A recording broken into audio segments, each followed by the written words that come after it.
TRS పార్టీలో దొంగలున్నారు, దొంగలు పడ్డారు, దోచుకున్నారు అని చెబుతున్నటువంటి టీఆర్ఎస్ అధినాయకుడు కూతురైనటువంటి కవితక్క మాట్లాడటం జరుగుతుంది.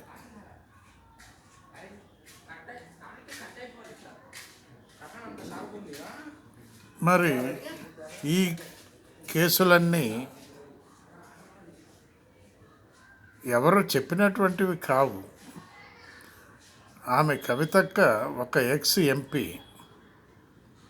రాజకీయ నాయకురాలు, జాగృతి అధ్యక్షురాలు. అంతటి మనిషి చెబుతున్నా కూడా మరి తెలంగాణ రాష్ట్రంలో టీఆర్ఎస్ సంబంధించినటువంటి కొన్ని సర్పంచులు గెలవటం జరిగింది. కారణం అర్థం చేసుకోకనా, లేదా వాళ్ళు కూడా కేసీఆర్ చుట్టూ చేరినటువంటి వాళ్ళ అని అర్థమవుతున్నది మిగిలిన జనాలకు. ఏ విధంగా అర్థం చేసుకోవాలనో